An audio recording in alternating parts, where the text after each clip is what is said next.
Consequence Podcast Network.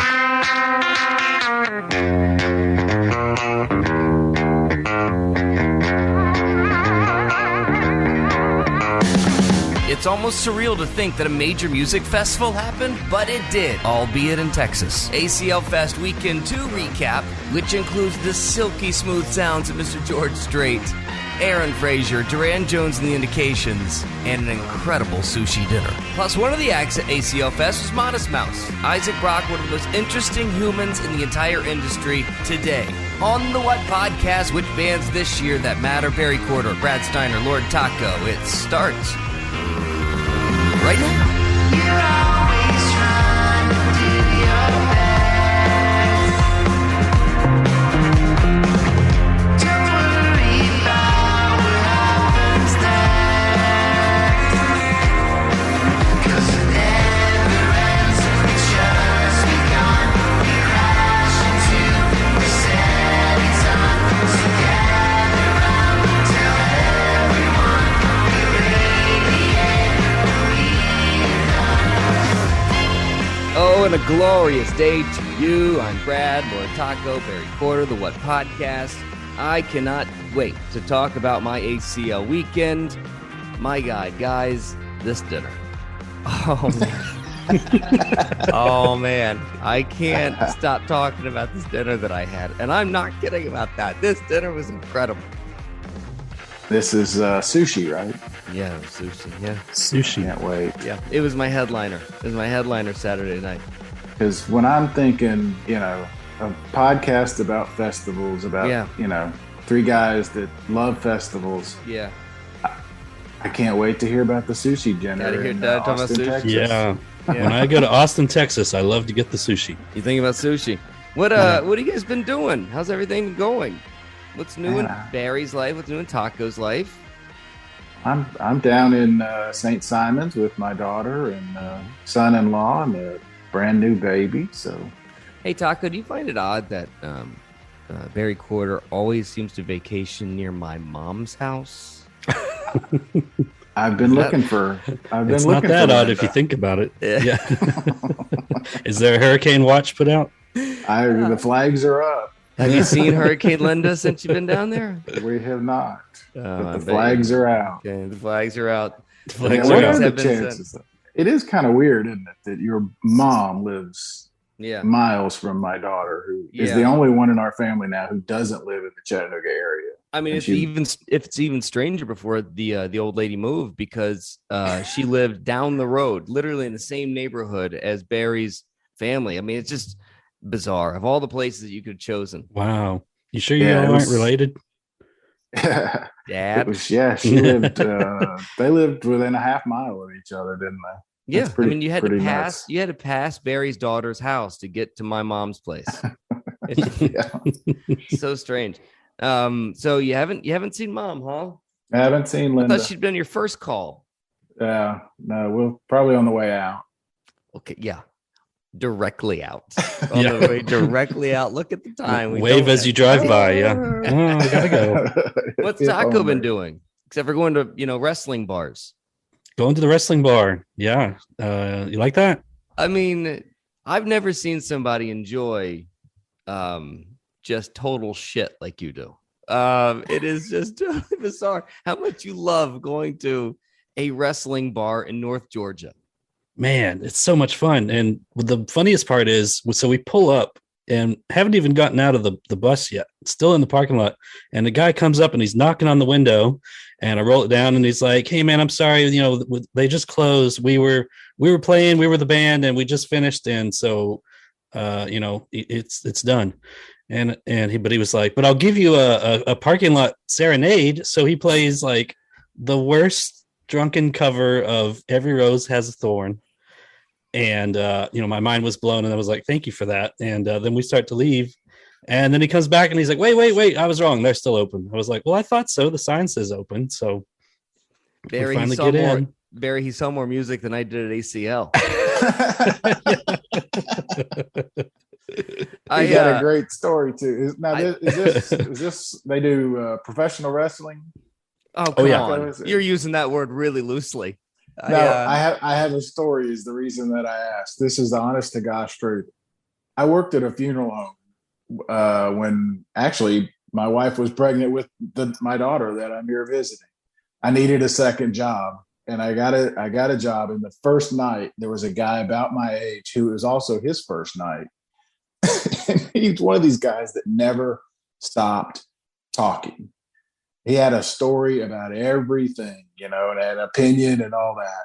And at one point he got on the phone and I realized he was talking to his wrestling partner. And they were talking about their upcoming match that weekend. And I realized they could only afford one mask. And my mind I just pictured these guys tagging out and then sharing the mask. I mean, that is a hysterical bit, though, if they did. Every time they tagged in, they'd take the mask off and put it back on. So I told you. That'd be hilarious. I promise you, it was at that moment I realized I needed to start keeping a journal because this was going to be one of the greatest jobs ever. Man, somebody call Vince McMahon because that is a really, really funny idea. Man, you just can't make that up. No, I couldn't. That's why I said I got to write this down. Yeah. The reason I brought it up is because Taco in his neighborhood, for some odd reason, there is a bar/restaurant that's literally a wrestling ring that you walk. It's called, I think, the Wrestling Bar or something. It's called Turnbuckles. And it's just down the road from my house. Yeah. And so I know where it is. And when you walk in, there are dudes actually physically wrestling in the wrestling ring every time you walk in. They're taking shots, they're taking bumps, they're taking chairs. It's hysterical. That's where Kevin wrestled.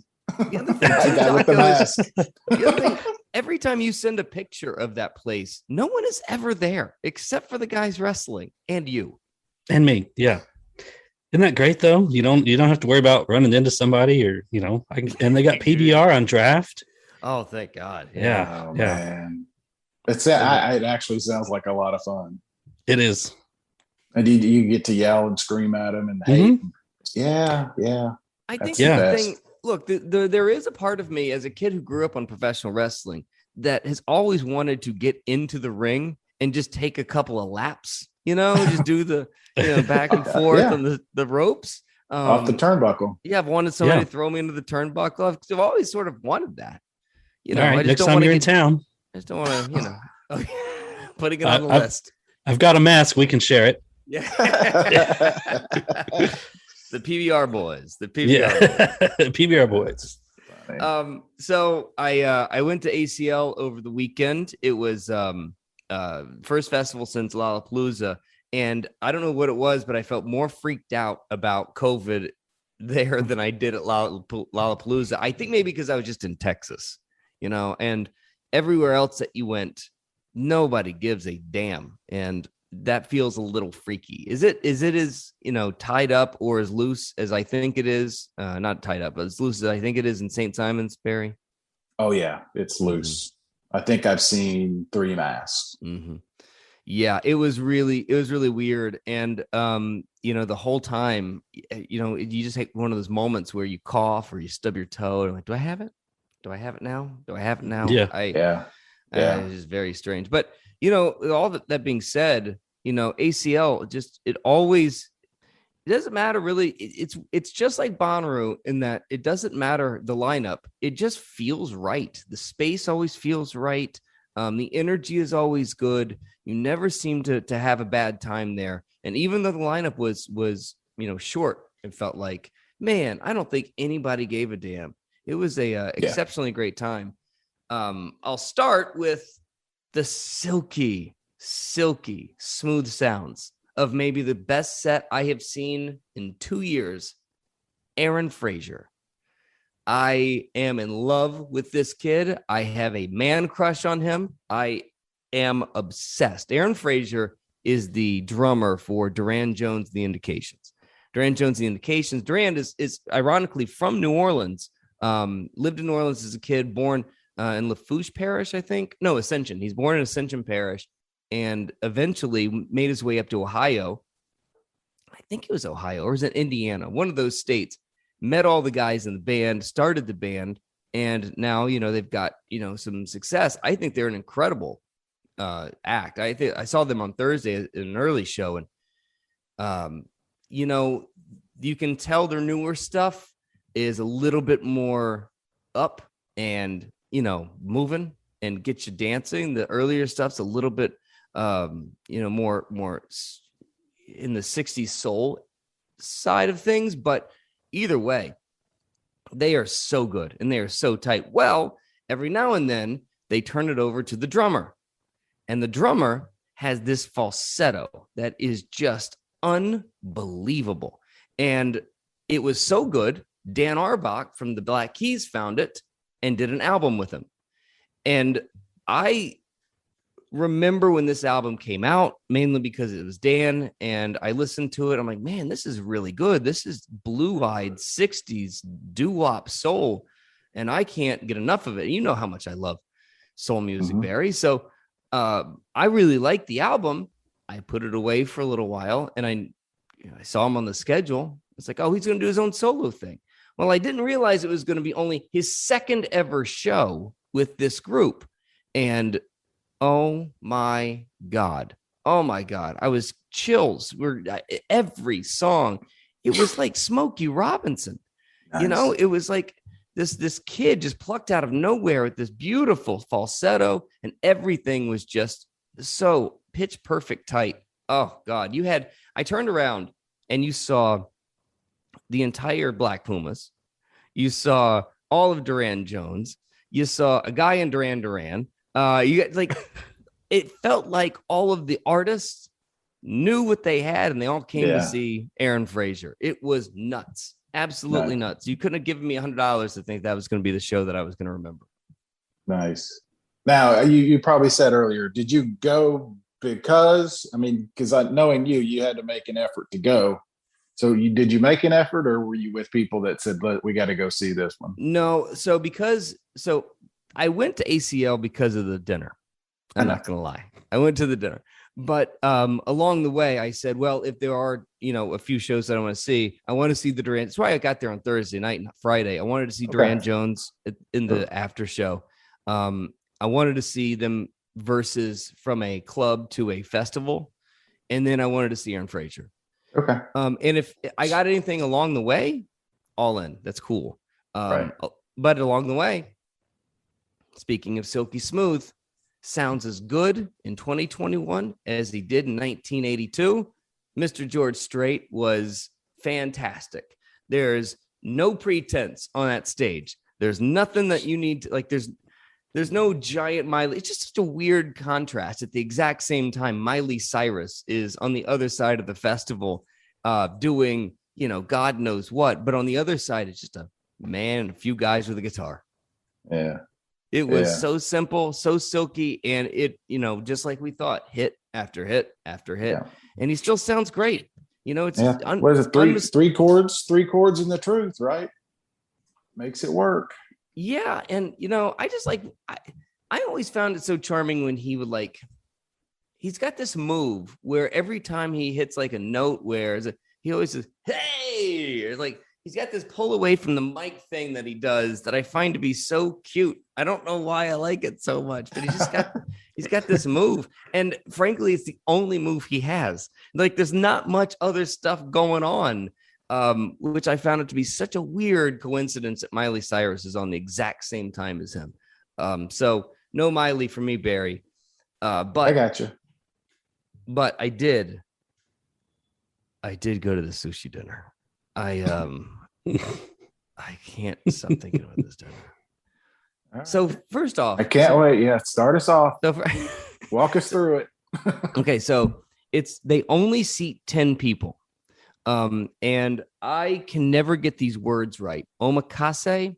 Well, it's 17 courses, and it's only with you and 9 other people. And you got the sushi chef, you got her chef to her right and her chef to her left.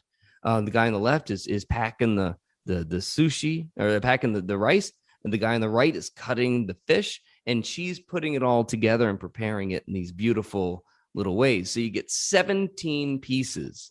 Now, along the way, you also get a sake pairing with every one of them. And then at the end, you get like a la matcha, and you can have an extra piece or two at the end of the dinner. Well, I've never been so hungry after a $500 dinner. I was starving. Well, now two questions. But it was great. Did she make the what is it, the volcano onion, and did she flip the sushi into your mouth? That is not the same thing. That is because we tried to do that here. You're going to Kampai of Tokyo. That's a different place. Okay. Yeah. No, I know the difference. Yeah.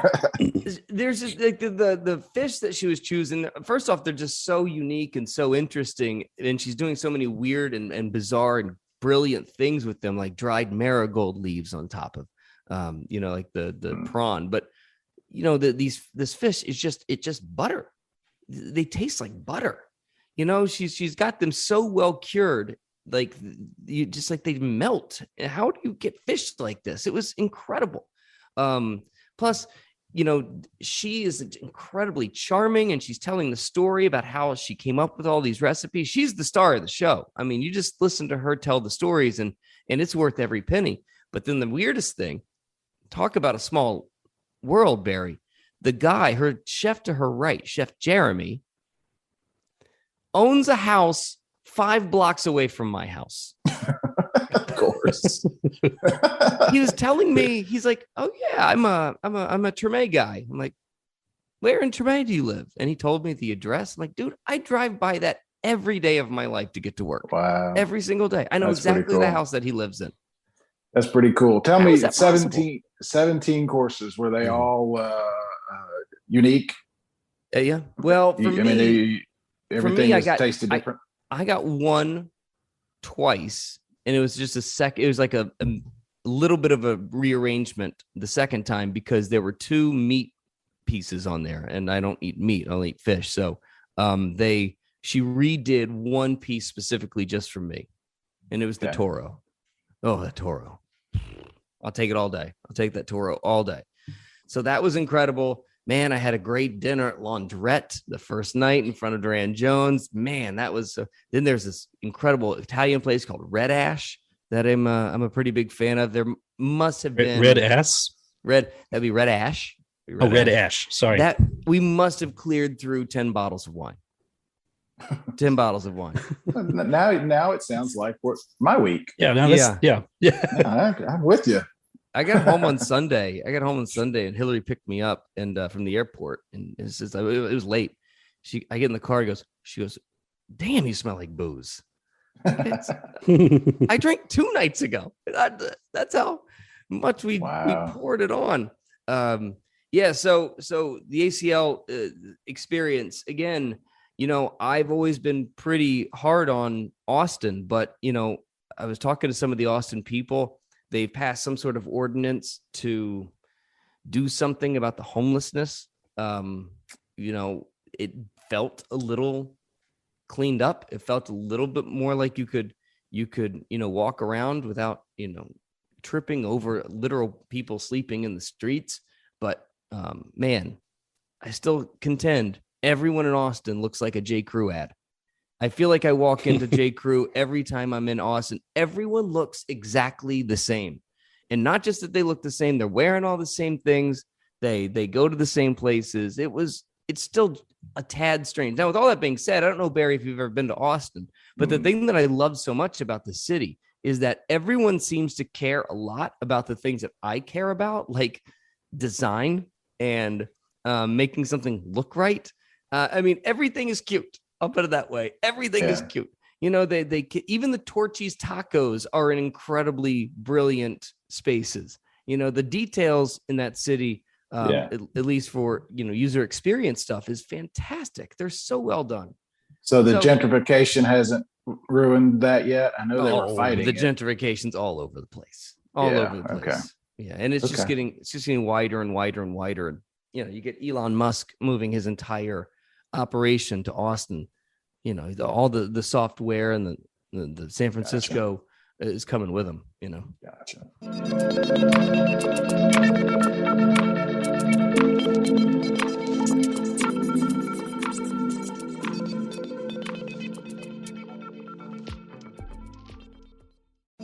It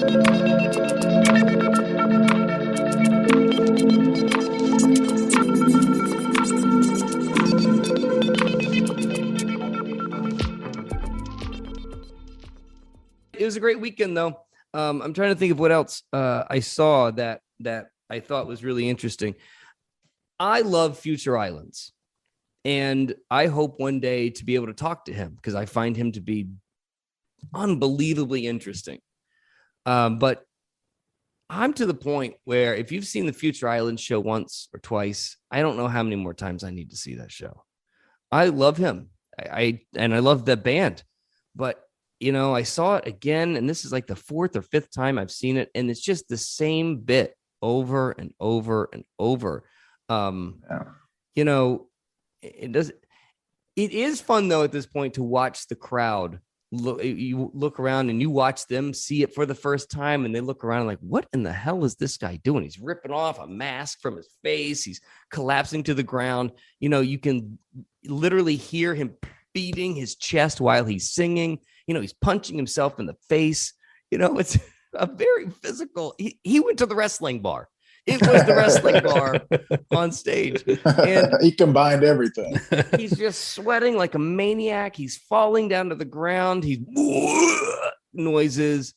It is a bizarre experience for a first timer. But now, after I've seen it like 4 or 5 times, I got it. Yeah, I got it. Yeah, we've said that about a couple of bands, right? I mean, St. Paul, and I'm seeing St. Paul on Thursday. I'll see. I think that me and you have the exact same feeling about St. Paul as much as we love them, but I think that show is very different in a small condensed space than the places that we've seen it in the last few years. No question. Yeah, it's a great show up close for sure. Yeah, I think we did Taco and I did Moon River, and then the only show I've seen since then was the Carlos Santana show, which was terrific. Yeah, but you can't dance there. Their dance police was out. You cannot do any dancing. That's right. Stay in your seat. Stay in your seat. Stay stable. Don't move. Yeah, we did talk about that. Yeah. So, yeah. What else? What else did I really enjoy at ACL? Jade Bird, surprisingly, really, really good. She opened up for. I saw Band of Horses in an after show. Jade Bird opened up for Band of Horses, and I thought that was incredible. I was blown away by how good Jade Bird was, because I thought every experience I've had with her has been this very low key, down tempo singer-songwriter, adorable little pixie with an acoustic guitar. Oh my God, that was Texas, Roadhouse sort of stuff. She was on fire in front of Band of Horses. I did not know that it was going to be that much of a, I'm trying to do as much Texas as I can, barn burner, and then Band of Horses comes on. All right, look, I said this to Isaac Brock in my chat with Modest Mouse, but I love Band of Horses. I really do. And you can't find an album that I love more than Funeral. I think their early stuff is incredible. Absolutely incredible. You could listen to that dude sing all day. But when the new stuff comes on, I just have this visceral, angry reaction. And I think it's all because of a song called In a Drawer. They did a song with Jay Mascis called In a Drawer that, I swear to God, Taco, you can check the lyrics on double check my work here. But the lyrics literally go, I opened up a drawer, I looked in a drawer, I found it in a drawer, so I took it from a drawer. It is enraging. It's an enraging 4 minutes. Has there ever been something that makes you that angry that you listen to other than me? Is there a song that physically makes you angry? Yes. Actually, there's an artist, Dave Matthews. I can't stand it. What about it makes you mad? I have no idea, but it is the only act, because his band is terrific. But he's the only act, and it's been this way for years. If I can be driving and in one of those, hypnotic states where I'm not even paying attention, and something from the radio will worm its way in, and I will lunge for the radio dial. But that's an entire artist. Wow. Yeah, Yeah, as far as a song, I can't think of one right off. Um, Is you there know, there's any is probably there any some song redeeming from Dave Matthews that you like? the ones where he just lets the band play.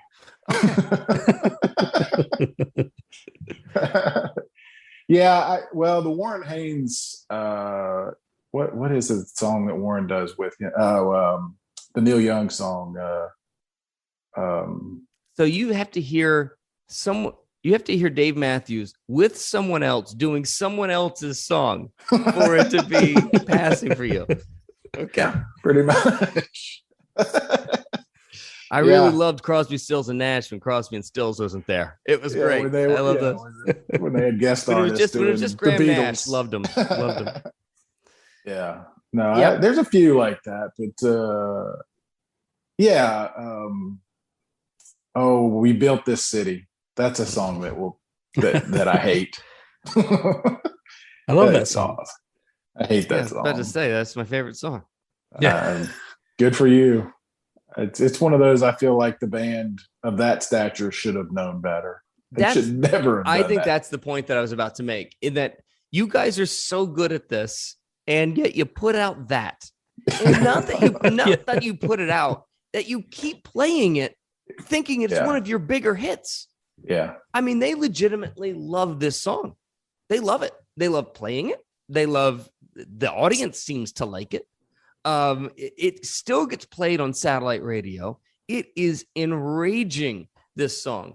I mean, I get the message of it. It's a message about, like, you know, finding an old picture of your dad, or your grandpa, and it harkens you back to times of your past and makes you feel, you know, that feeling that you originally felt in the picture. I get the whole gist of it, but opened up a drawer, found it in a drawer, looked in a drawer, and I grabbed it from a drawer, closed in the drawer, then opened the drawer, and then it is just hokey nonsense.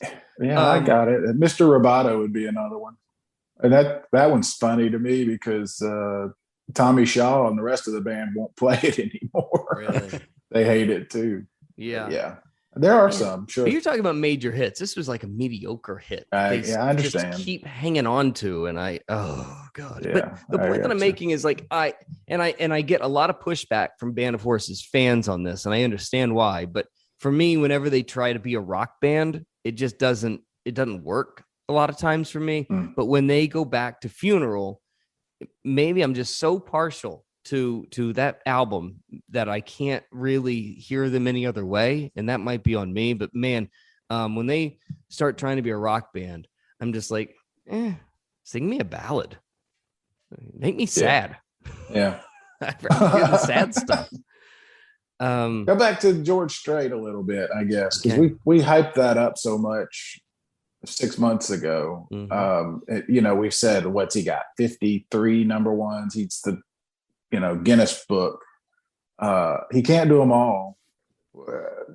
What was the set in the crowd? I mean, was it just everybody singing along, from start to finish? Or so I'm glad you brought that up, because there was something different about ACL Fest that is unlike anything else in the country.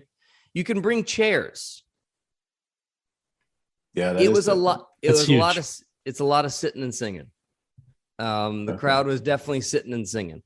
So deep in the heart of Texas, of course, that's the way that he started it. There were songs there that I did not know. I kind of thought that it would be nonstop hits of stuff that I knew. It turns out I don't know the entire George Strait catalog. To me, you can shut the whole thing down. I Can Still Make Cheyenne. It's one of my favorite songs of all time.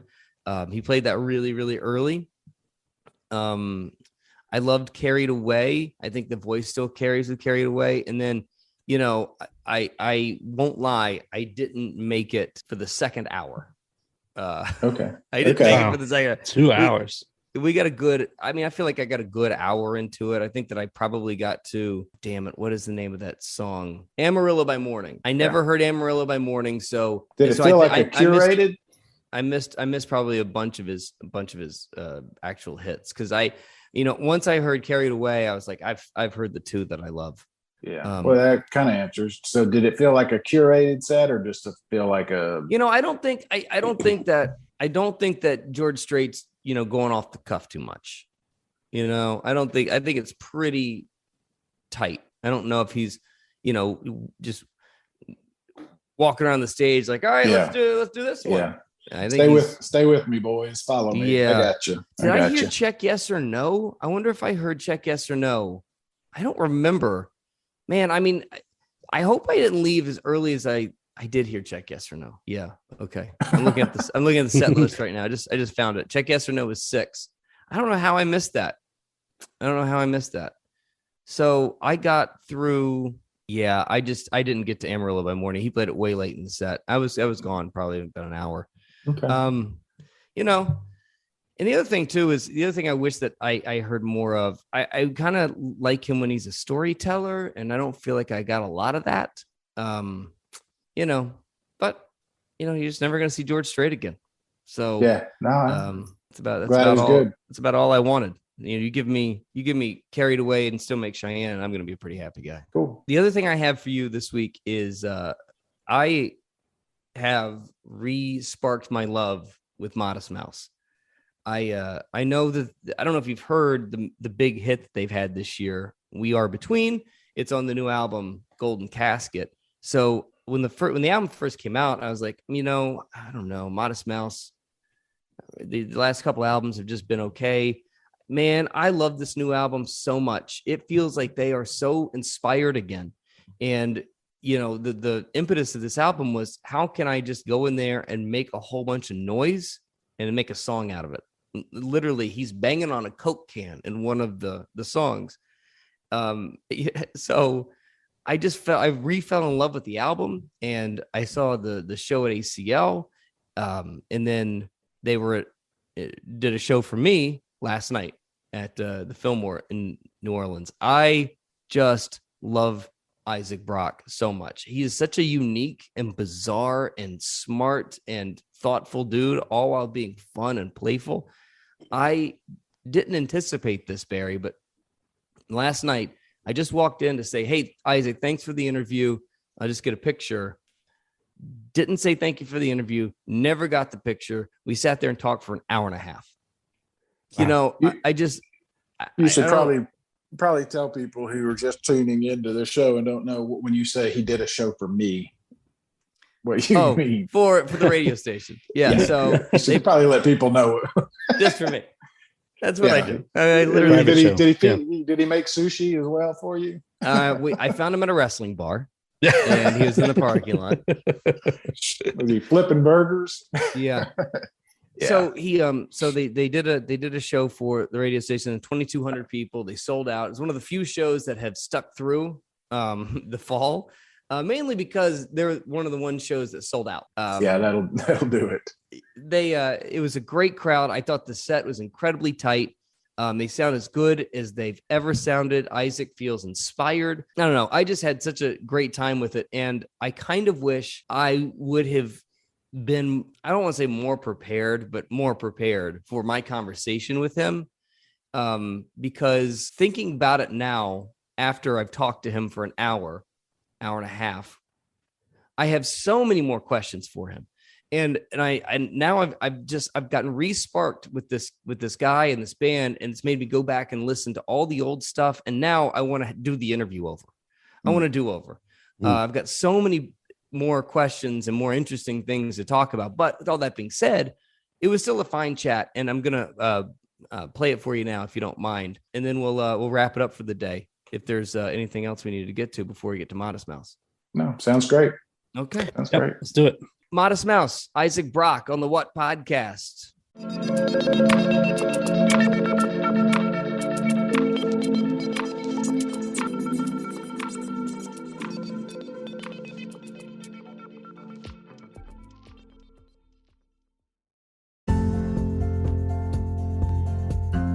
Oh, hello there, friend. This is Brad Steiner. I'm Barry Corder. After you check out the latest episode of the What Podcast, be sure to check out some of the other great programs on the Consequence Podcast Network, including Rootsland. It's an original story of two friends who take a musical and spiritual journey from the suburbs of Long Island to the streets of Kingston, Jamaica. Or Kyle Meredith With, where you can find interviews with all of your favorite musicians and bands, hosted by our guy, Kyle Meredith. New episodes air weekly on Monday, Wednesday, and Friday. Head to consequence.net to listen to these podcasts and many great others.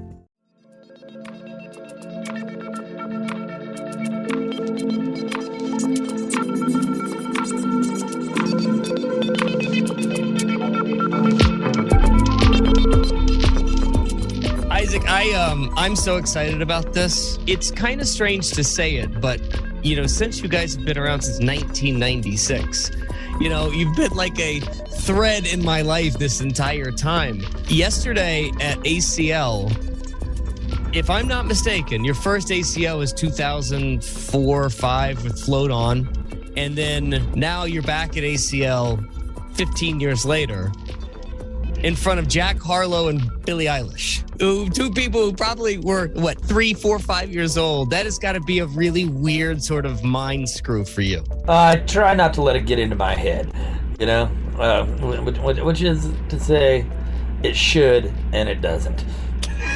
Is there something refreshing, though, about it? It could send you down a dark path, but the refreshing part of it is that you're still there. You're still as relevant as ever. I mean, yeah, it's, dude, honestly, it's all the same to me. Like, it doesn't, I'm a pretty big Billie Eilish fan, so, so that's exciting. Yeah. Things, and then you get to watch how we're a band. We all get up there and we, just bang it out and try and figure out how to do a live show. Then you watch something that's like kind of more pop based, and it's like, how are they going to do this? Because it's still got to be entertainment. And if it's like one person singing, that is fascinating to me. Who else did you see other than Billie over the weekend? Honestly, the only thing I saw from the front of the stage was Billie Eilish. Yeah. Reason being, not a big fan of crowds, ironically. I can understand. Turns out none of us are in 2021 these days. It's right. Not where we want to be. I beg to differ, man. It looked like there's a lot of people who were pretty happy. Well, also, Texas doesn't seem to understand COVID's happening. I don't know if I saw a mask the entire weekend. It was a bizarre. I mean, you get plucked out of New Orleans and dropped into the middle of Texas, and nobody seems to give a damn about anything that's happening in the world. Was kind of weird. Yeah, that was making some people a little edgy on the tour and things. I'm bizarrely optimistic. So, what has it been like touring inside of this COVID thing? Yeah, I mean, we kind of like set up a system of our own that kind of keeps us pretty safe. And so, it's tricky from town to town, venue to venue, state to state.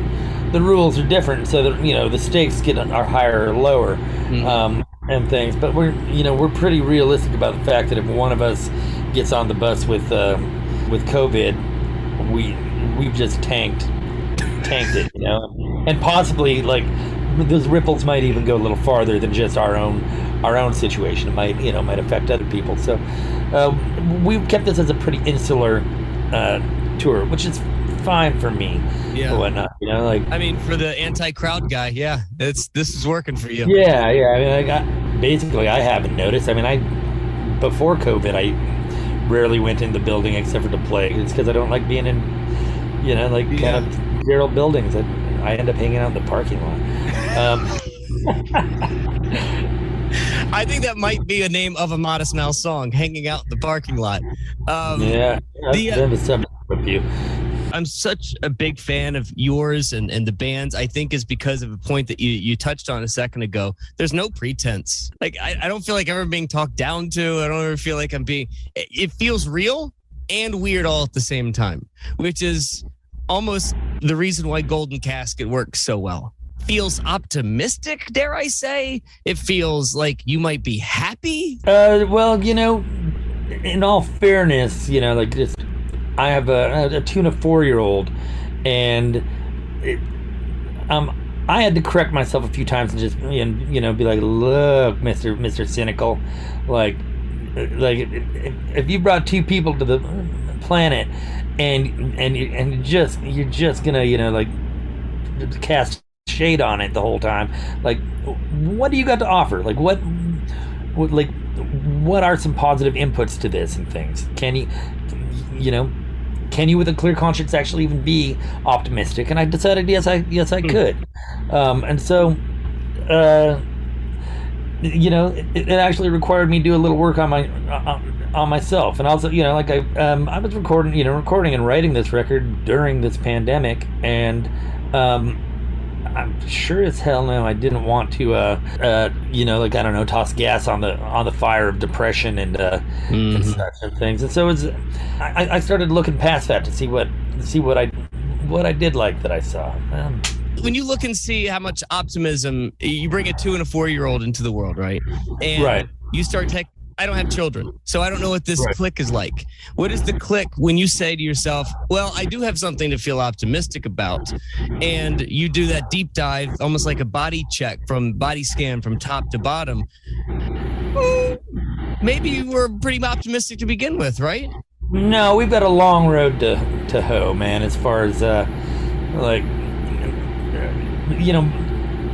blind optimism where it's just like I choose to be optimistic because that is a nicer way to be, versus there are solutions even if we haven't figured them out and whatnot, and it's worth doing. And that's kind of where I landed, is that all our worrying and hand wringing is probably not enough, but we can make a good world for people in the future if we want. How are the kids doing now? Where are they right now? They're at home. Yeah, they're at home. Yeah, they're doing great. I mean, I brought them out as much as I could. Do they get into this kind of stuff? Do they like this? Do they like you playing a soda can in the studio? Well, they really get excited by shows. That's like, it's pretty phenomenal. And so now they put on their own little concerts at home. One of them doesn't even really know words, so they're really good. I always found you to be playful to begin with.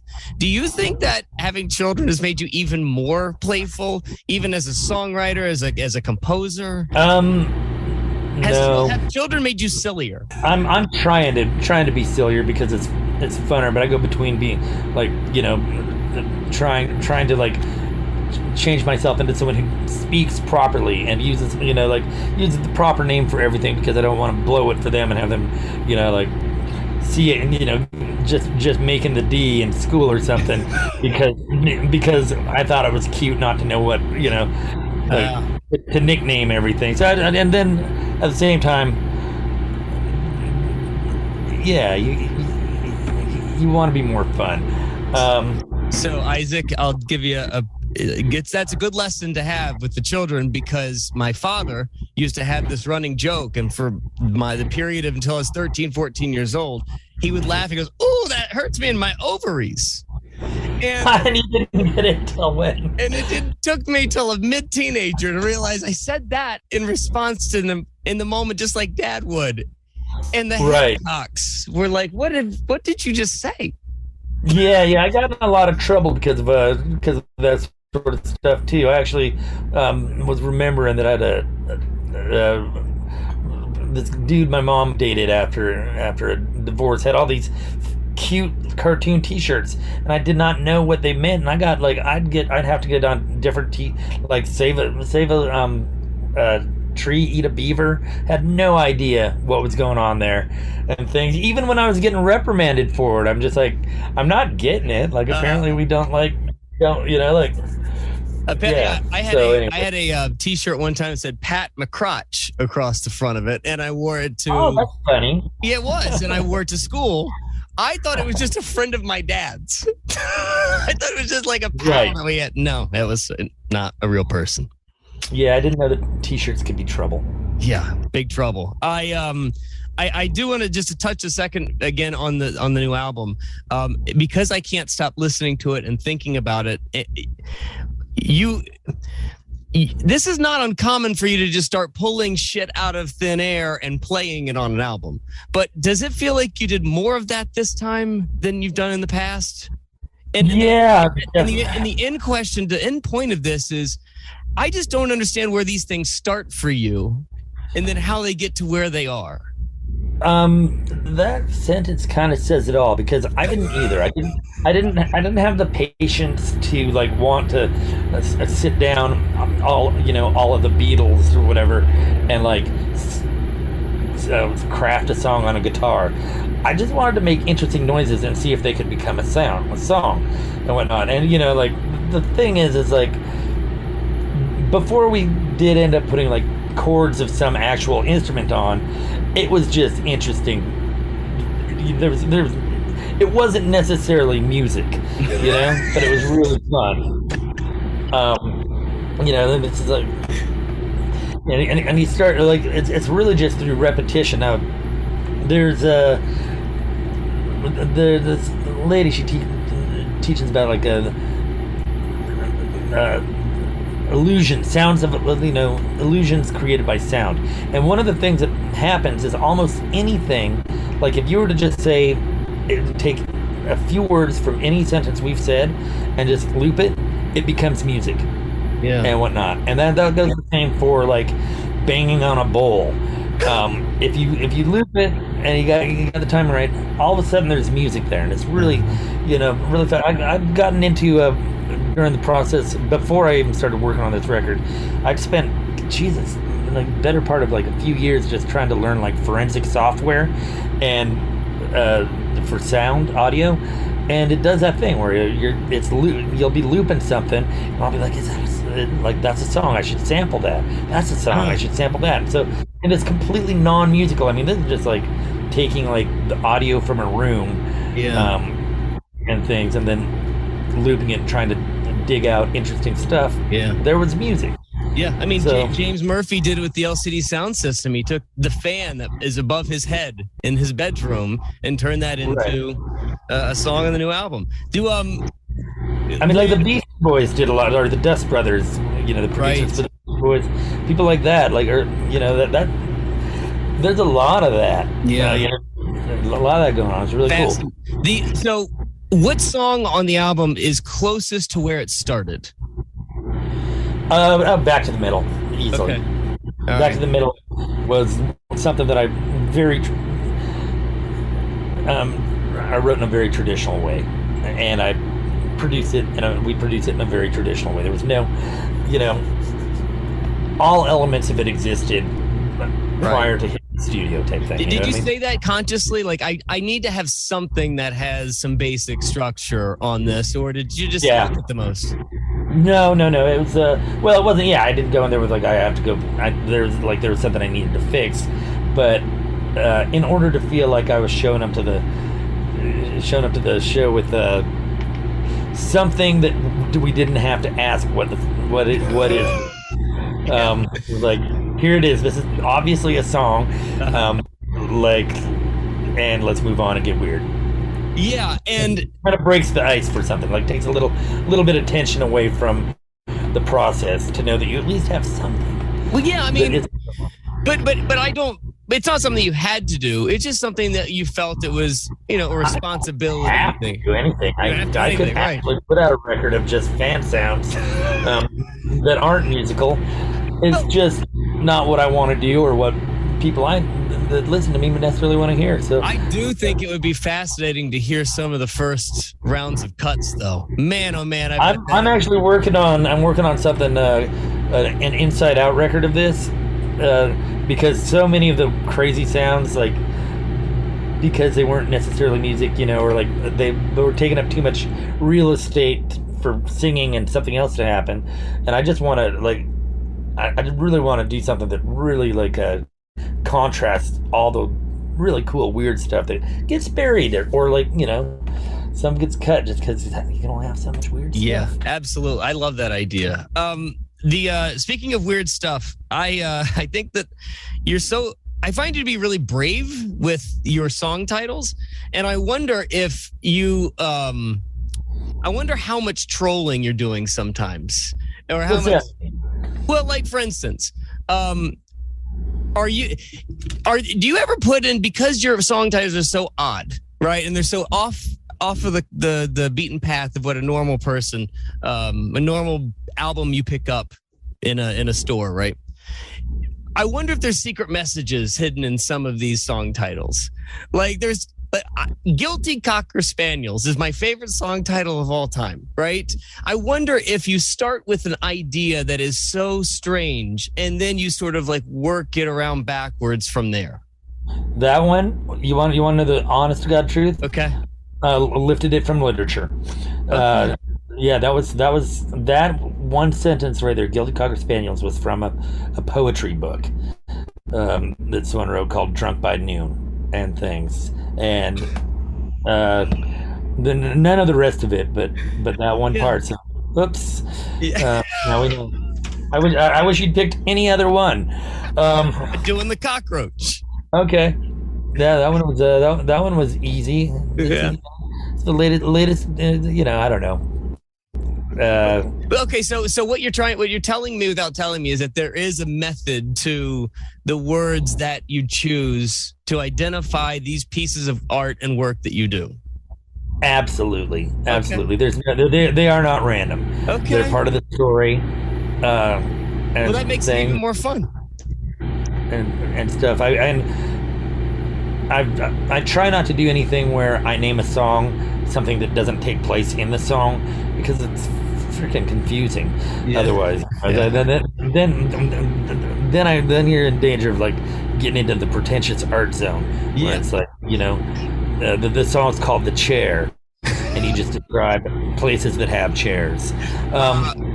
Isaac, don't get me started on what is the song that I hate and loathe more than anything, and I love the band so much. I found it in a drawer. I opened up a drawer. I looked in a drawer, and I got it in a drawer. Band of Horses literally has a song with Jay Mascis in a drawer. I can't, for the life of me, understand why people like this song. It makes me physically angry just to think about it. I'll ask Ben next time I see him. I love them so much, but man, that song makes me so angry. I had to walk away from the show yesterday. I couldn't. Oh, really? I honestly am not familiar with this song, although those series of words, I guess drawer isn't a good repetitive word, because it did. Well, I'm very excited. The Modest Mouse show in New Orleans at the Fillmore.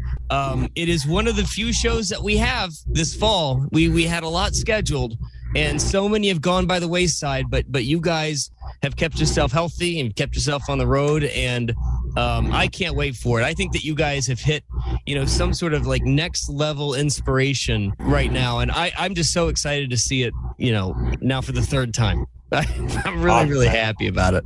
I'm really looking forward to being there. God, I love New Orleans. Yeah. I'm like, oh yeah. What's your favorite spot? Favorite spot? The last time we went there, me and my family got an Airbnb, and I don't even know what neighborhood it was. Out of town. There was a giant sinkhole in front of the place, and I just the neighborhoods are so nice. I don't know. Yeah. There's something really. It's just a special place all around. All right. Well, I like getting to boat around, like the swamps and such, and bayous and things.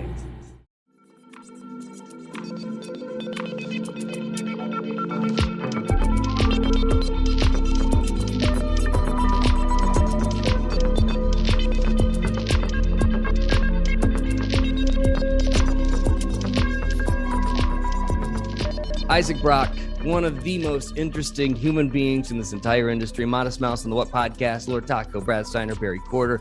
I'll just put it this way. Go see Modest Mouse if you can.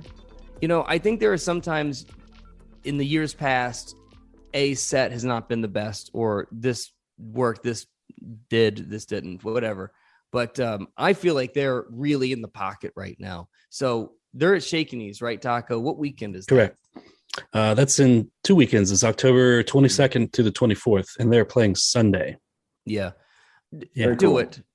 Yeah. It's totally worth it. I find them to be so good. And the other thing, too, about them, they work in every space.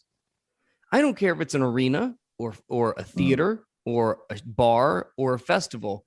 That sound works anywhere.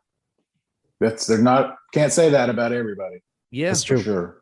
Yeah, and the other thing too is, although some of the songs are very weird, like, but I find like all of them are catchy enough for a non-fan to get it. So I was with a non-fan last night, and she was like, "Oh, I didn't realize that was them. Oh, I really like that song. Wow." And he said in the interview, we try to have enough to get to the weird stuff. I think of it a lot like the Coen brothers. The Coen brothers do a movie for the industry so that they can get the nomination. Then they can do the movies that they really want to do. Yeah, that's right. That's cool. Yeah. Very cool. All right. There you go. Good. Go see Modest Mouse. Anything. What's a vacation? What else you got on schedule for the vacation, Barry? We're here for another day or two. Gonna get back Friday evening so we can have a couple of days to ourselves. Are you beaching? Are you sitting out and that's the thing about this sunbathing? beach down here. There's really not so much a beach. No, we're doing a lot of eating, a lot of bike riding and sightseeing. You're not going out to places there. We're going to go to the Oyster Bar tonight and maybe one place tomorrow. But no, Kelly's cooked. Zach is cooked. Yeah, we like to go to the store. It's not the culinary capital of the world. I'll put it that way. They've got a couple of decent places. They've got a couple of good spots. Yeah, it's not New Orleans. Do you go across the causeway to Brunswick at all to eat?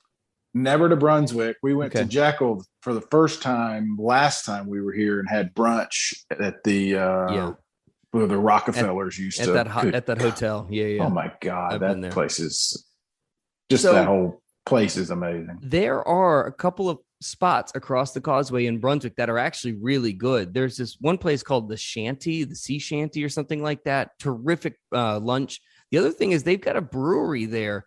I've only had one of their beers, but their space is super, super fun. Is that like Silver Bluff? Is that the one? It might be. It's right there. So the downtown area is only like 4 square blocks. Right. But it's right there in that downtown area. Go over. It's worth the 2 hours that you're going to spend in the day. Okay. All right. Yeah. Give it a go. It's a nice. And the last section of the boat is they're working on it for people who are familiar with seeing that. It's so strange. The boat that you lost Barry, but what he's talking about is there was a crashed boat. They've been trying to extract it for 2 years, and you can see parts of it there when you drive by. It's very odd. I think that's our cue, Taco. Frozen Barry, I think, is our cue. No. All right, there you go. The What Podcast. Talk to you next week. Love you. Bye.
Consequence Podcast Network.